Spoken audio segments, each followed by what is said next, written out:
بسم اللہ الرحمن الرحیم۔ السلام علیکم ناظرین، نقطہ میں خوش آمدید۔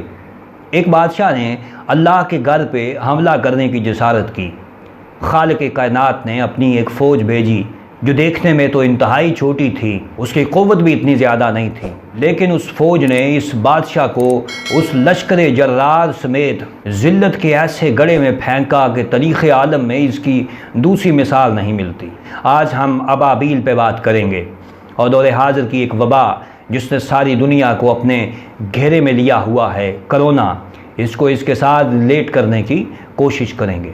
گوگل کے مطابق ابابیل جس کا سر سیاہ اور اس کا سینہ سفید ہے، جس کے معنی گروہ اور جھنڈ کے جھنڈ ہیں، اور یہ اس میں جمع ہے، اس کی واحد نہیں، اور اس کے جنس مؤنث ہے۔ اس کا تعلق عصفوری نسل پرندوں کے ایک گروہ خطافقن سے ہے۔ اس کی امتیازی خصوصیت یہ ہے کہ یہ اڑتے اڑتے بھی فضا میں سے اپنی خوراک تلاش کر لیتی ہے اور زمین پر اترے بغیر 10 ماہ تک فضا میں اپنا سفر جاری رکھ سکتی ہے۔ چھوٹی جسامت ہونے کے باوجود ابابیل کا شمار دنیا کے تیز رفتار پرندوں میں ہوتا ہے۔ جب ابرہا مکہ ڈھانے کی نیت سے اپنے لشکر جرار سمیت، جس میں ہاتھی بھی تھے اور 60,000 فوجی تھے، لے کر مکہ کی جانب روانہ ہوا تو اس نے اہل مکہ کی طرف ایک ایلچی بھیجا۔ اس نے کہا کہ اگر تم مجھ سے بات کرنا چاہتے ہو تو اپنے سب سے بڑے سردار کو میرے پاس بھیجو۔ اس طرح ایلچی سیدنا عبد المطلب کو لے کر اس ابرہا کے پاس آیا۔ دوران گفتگو آپ نے فرمایا کہ ہم تجھ سے نہیں لڑ سکتے، ہم تیری طاقت اور تیری قوت کا مقابلہ نہیں کر سکتے۔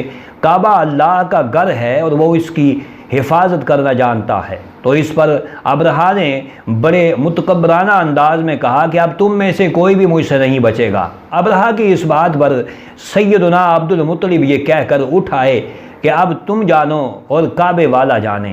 جب ابرہا اپنے لاؤ لشکر کے ساتھ مکہ پہ حملہ آور ہوا اور مزدلفہ کے قریب ابھی تھا کہ خالق کائنات نے اپنی فوج بھیج دی۔ یہ چھوٹے سے پرندے تھے اور ان کی چونچ میں چھوٹے چھوٹے سنگریزے تھے۔ انہوں نے اس ابرہا کے لشکر جرار پر اور ہاتھیوں کے اس لشکر پر سنگریزوں کی برسات کر دی۔ قدرت کا نظام دیکھیے کہ جس پر وہ کنکر گرتا اس کے بدن پر سخت خارش ہونا شروع ہو جاتی، کھجاتے کھجاتے جلد پھٹ جاتی، گوشت گرنا شروع ہو جاتا اور دیکھتے ہی دیکھتے انسان وہ گھاس کے بوسے کی طرح ہو جاتا۔ اور پھر ساری کائنات نے دیکھا کہ ابرہا اپنے لشکر جرار کے ساتھ ہی نیست و نبود ہو گیا۔ اللہ نے اس کو ذلت کے غاروں میں پھینک دیا۔ ناظرین، بعض روایات کے مطابق جزیرہ عرب کے طول و عرض میں سب سے پہلے چیچک کی وبا اسی سال پھیلی تھی۔ قدرت کے اصول، قدرت کے قانون بدلا نہیں کرتے۔ ہمیں اس واقعہ سے مسلسل سبق سیکھتے رہنا چاہیے۔ موجودہ عالمی وبا کرونا وائرس نہ جانے انسان کو کس انجام تک لے جائے۔ اللہ رب العزت اپنی قدرت سے اپنے حبیب صلی اللہ علیہ وسلم کے وسیلہ سے امت مسلمہ پر اپنا خاص فضل و کرم نازل فرمائے۔